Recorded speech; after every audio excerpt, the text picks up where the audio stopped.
എന്നിട്ട് തിരിച്ചു പോകുന്ന വഴിക്ക് അദ്ദേഹത്തെ കാണാൻ വേണ്ടി വന്നതാണ്.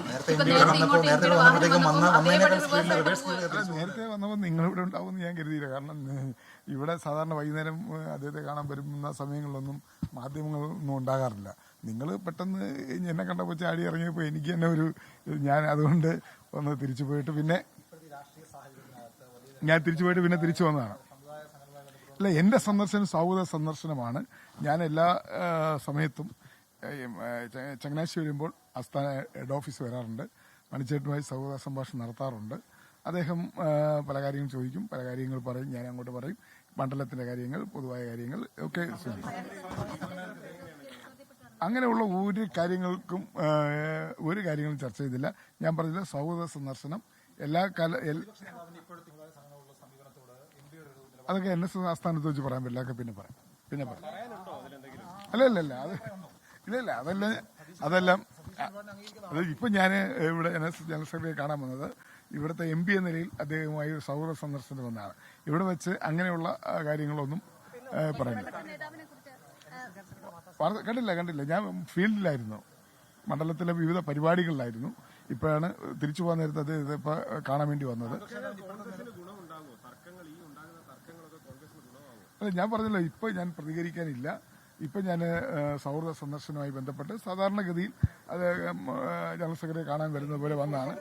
അത് MP ഇപ്പോൾ ഒരു സൗഹൃദ സന്ദർശനം, അതിന് യാതൊരു രാഷ്ട്രീയ പ്രാധാന്യവുമില്ല. ഇത് എൻ്റെ ഒരു റൊട്ടീൻ സന്ദർശനമാണ്. ഇത് ഇന്നലെ തുടങ്ങിയതല്ല. ഞാൻ 10-17 വർഷമായി മാവേലിക്കര പാർലമെന്റ് ചങ്ങനാശ്ശേരി ഉൾപ്പെടുന്ന മാവേലിക്കര പാർലമെന്റ് MP ആയ കാലം. അതിനു മുമ്പ് വളരെ വല്ലപ്പോഴേക്ക് വന്നു. പക്ഷെ മാവേലിക്കര MP ആയതിനു ശേഷം NSS നേതൃത്വവും ഞാനുമുള്ള ബന്ധം ഊഷ്മളമായ ബന്ധമാണ്.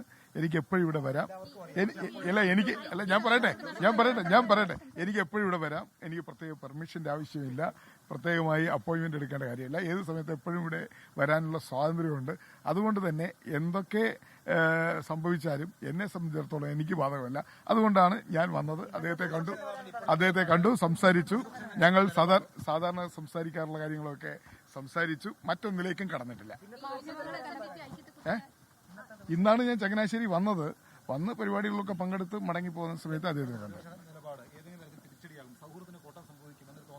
ഇല്ല, ഞാൻ അതിനെക്കുറിച്ചൊന്നും ഇപ്പം പ്രതികരിക്കുന്നില്ല. NSS ആസ്ഥാനത്ത് വന്നത് ബഹുമാനീയ ജനറൽ സെക്രട്ടറിയെ സാധാരണഗതിയിൽ കാണുന്നത് പോലെ കാണാൻ വേണ്ടി വന്നതാണ്. ഒരു രാഷ്ട്രീയമായ കാര്യങ്ങളെക്കുറിച്ച് ചർച്ച ചെയ്യുവാനോ അല്ലെങ്കിൽ മാധ്യമങ്ങളെ കണ്ട് മറുപടി പറയാനല്ല വന്നത്. പിന്നെ ഒരു അവസരത്തിൽ നമുക്ക് സംസാരിക്കാം.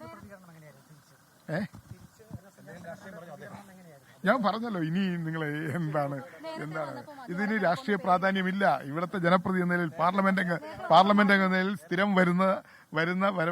വരുന്നത് പോലെയാണ് വന്നതാണ്.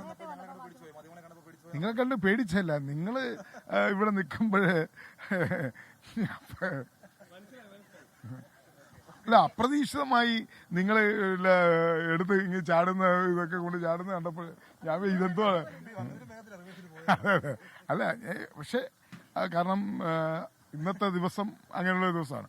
അപ്പോൾ സ്വാഭാവികമായിട്ട് ഇവിടെ നിങ്ങളിങ്ങനെ അദ്ദേഹത്തിന്റെ പത്രസമ്മേളനം കഴിഞ്ഞിട്ട് നിങ്ങൾ മടങ്ങിപ്പോകാതെ ഈ രാത്രിയിൽ ഇവിടെ തമ്പടിച്ച് കിടക്കുന്നത് എന്താണെന്ന് ഉള്ളതാണ് എനിക്ക് എല്ലാവർക്കും ആളുകൾ വരുമെന്നുള്ളതുകൊണ്ട് ഞാൻ വരുന്നതിന് ഒരു പ്രാധാന്യം കൽപ്പിക്കേണ്ട. ഞാനിവിടെ സ്ഥിരമാണ്. ഇതെന്റെ ഒരു ഭവനം പോലെയാണ് NSS ആസ്ഥാനം. ഒരു ഭയമില്ല. അത് ഞാൻ പാർലമെന്റ് അംഗം എന്ന നിലയിൽ സാധാരണ വരാറുള്ളത് പോലെയുള്ള സ്ഥിരം ഒരു സൗഹൃദ സന്ദർശനം എന്നാണ് ഇപ്പോൾ കൊടിക്കുന്നിൽ സുരേഷ് MP NSS ആസ്ഥാനത്തെത്തിയതിന് അദ്ദേഹം തന്നെ ന്യായീകരിച്ചിരിക്കുന്നത്. പക്ഷേ മാധ്യമപ്രവർത്തകരെ കണ്ടപ്പോൾ അദ്ദേഹം ആദ്യം മടങ്ങിപ്പോയി, പിന്നീട് വീണ്ടും തിരികെ എത്തിയാണ് ഇപ്പോൾ NSS ജനറൽ സെക്രട്ടറിയുമായി കൂടിക്കാഴ്ച നടത്തിയ ശേഷം മാധ്യമങ്ങളോട് അദ്ദേഹം ഇപ്പോൾ സംസാരിക്കുന്നത് നമ്മൾ കണ്ടത് തത്സമയം. ലോകത്തെവിടെയായാലും ഏത് സമയത്തും 24 വാർത്തകളും ഓഗ്മെന്റഡ് റിയാലിറ്റി പാക്കേജുകളും എക്സ്പ്ലെയിനറുകളും വിശദമായി കാണാൻ ഞങ്ങളുടെ YouTube ചാനൽ നിങ്ങൾക്ക് സബ്സ്ക്രൈബ് ചെയ്യാം.